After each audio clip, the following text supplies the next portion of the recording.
Днес ще ви говоря на особен език, тъй както учителят говори на учениците, когато започват да изучават азбуката, както жената започва да пере вълната, да я влачи и преде на нишки, за да приготвя плат.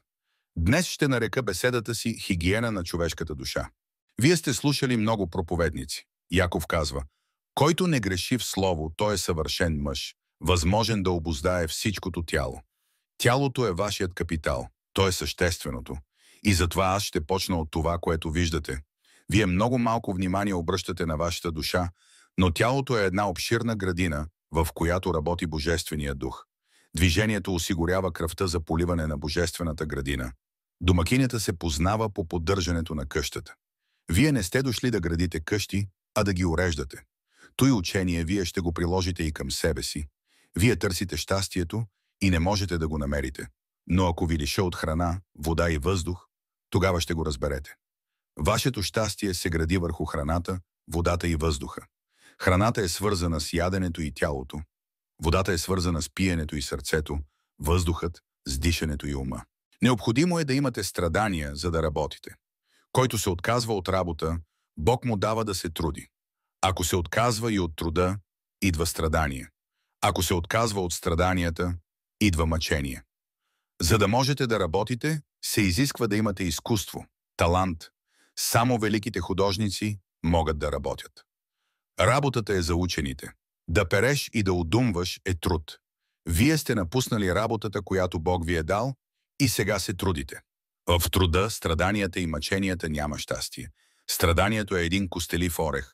Изкуството е да се научите да го счупвате и използвате. Сега ще ви говоря за думата «мога». Вие не съзнавате вашето положение, а трябва да се пробудите за благото на вашето щастие. То е около вас, но трябва да започнете правилно да работите. Трябва да поразпуснете струните на вашата цигулка. Вашето сърце е много сухо, трябва му малко влага. Без вода, знаете, не може да се чисти, вдига се прах. На първо място трябва да имате вяра. Всяко нещо, което ви е дадено, трябва да го проверите, за да се ползвате. Защо се молите, защо ядете, защо пиете? Молитвата е процес на дишане. Ако мислите дали Господ ще чуе молитвата ви, значи се молите със съмнение в Бога. Макар и да не виждате къде вие можете да го усещате.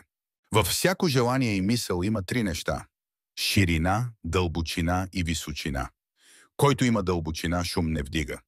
Трябва да се отучите да заповядвате на другите, а да се научите да заповядвате на себе си. Тия мисли, които сега ви смущават, трябва да започнете с вяра да ги изхвърляте. Вярата е един принцип. Вярата трябва да бъде положителна. Място, където може да влезе божественият живот. Вие трябва да започнете да работите с план върху себе си, както градинарят работи. Щом изпълните дълга си вкъщи, започнете с себе си. Първото нещо е да бъдете здрави телесно и душевно. Човек, който изгуби всяка вяра, е болен.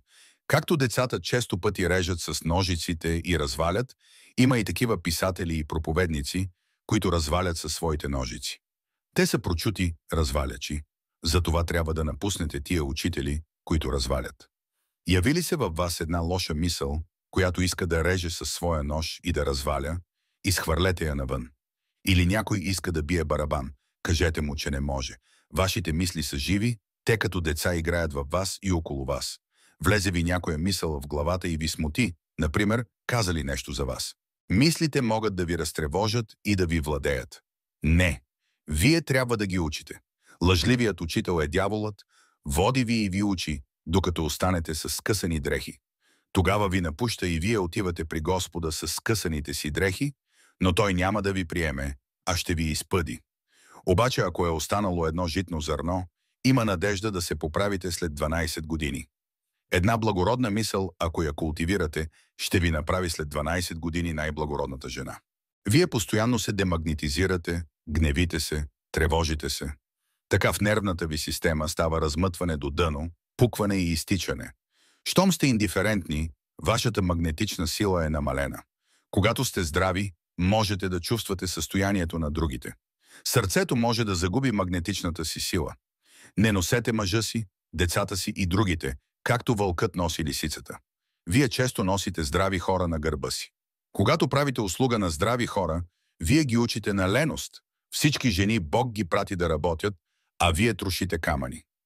Ако жената трябваше да бъде слугиня, Господ щеше да я направи от краката на мъжа, ако трябваше да бъде господарка, от главата. А той я направи от реброто на мъжа, значи да му бъде другарка в работата. А сега жените какво правят? Стоят пред огледалото и за женитба мислят. Под женитба аз разбирам да мине човек от животинско в човешко състояние и от човешко в божествено. Тази женитба е веднъж да станете граждани на небето. Затова се изисква да имате здраво тяло, здрав ум и здраво сърце. Как храните вие вашата душа, ум и сърце? Тялото си храните до някъде добре, но как храните вашето сърце и ум? Храната, която приемате без да благодарите, не може да достави нужните чувствания на вашето сърце и ум. Мислите и желанията ви искат храна, дрехи, вие не им ги давате и те измират. Вие имате чрезмерни желания.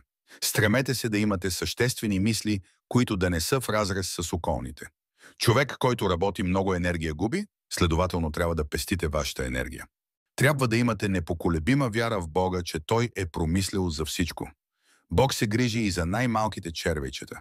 Един косъм от главата ви не може да падне без Неговата воля. Всяка мисъл и желание, всичко, което поискате, ще ви се даде. Но трябва да имате непоколебима вяра. За всяко нещо, което не стане в живота ви, не съжалявайте. То не е за вас. Някоя мома я напусне годеникът и това става, защото той не е за нея. Понякога искате големи гащи или голяма рокля, както малкото дете иска дрехи като на батко си, но още не му е времето. У всички ви има непотребни мисли и желания, което показва, че вярата ви е слаба. Господ е голям извор. Отивайте при Него за прясна вода сутрин, обед и вечер. Той няма да дойде при вас, а вие ще идете при Него. Но ще си носите съд. Добрите мисли са съд, в който Господ ще излее своето благословение. Докато имате добри мисли и желания, Бог ще ви благославя. Ако чувствате, че не ви благославя, вземете съд назаем. Прочетете някоя добра книга, извадете от хората красивото. Да няма одумване, който иска да успява, да не одумва. Сега през останалите 5 минути, без да мърдате, отправете мисълта си към Бога. Ще почувствате щипане, но мръднете ли, ще развалите упражнението. Например, някой ден казвате, че няма да одумвате, но дойде някой, каже нещо лошо за вас, вие започвате да одумвате и разваляте упражнението. Палите свещи, освещавате масло и пак нямате благословение. То е, защото одумвате. Сега започнете упражнението с 1, 2, 3, 4 или 5 минути. Опитайте се да не мърдате никак, да можете да контролирате себе си. После направете 5-минутно упражнение да мислите само върху едно нещо. 5 минути упражнение върху вашето тяло, 5 минути упражнение върху вашия ум, 5 минути упражнение върху вашето сърце. Каквото придобиете от тези упражнения, не го казвайте никому. За да може едно желание, една мисъл да се реализира, трябва 12 месеца. За да се роди една мисъл, трябва 1 година, други изискват 10 години и така нататък. Добрите мисли и желания образуват дрехите на ангелите. Мислите и желанията са дрехи, в които се обличат божествените духове. Ако можете да играете на туй хоро, хванете се. Ако не, обмислете добре и не се хващайте. Резултатът от тия упражнения идва бавно, може след 1 година, но никому не казвайте какво правите. Докато не сте изтъкали платното, не го режете по аршин да го изнасяте на пазара. Започнете с най-малкото. С думата «мога». Дойде ви голяма скръб. Кажете в себе си «мога». Страдате «мога». Трудите се «мога». Кажете си «всичко мога чрез Христа». Ако не разберете думата «мога», не можете разбра и Христа. В Христовото учение винаги има думата «мога». И когато Петър каза на Христа «да ти не бъде Господи», Христос отговори с думата «мога». Спрягайте глагола «мога». Ако не можете да решите някой въпрос, казвайте «мога». Господ ходи и казва «напълнете му стомната», а който не казва «мога», не му я напълват. Лошото, което е във вас, е гориво.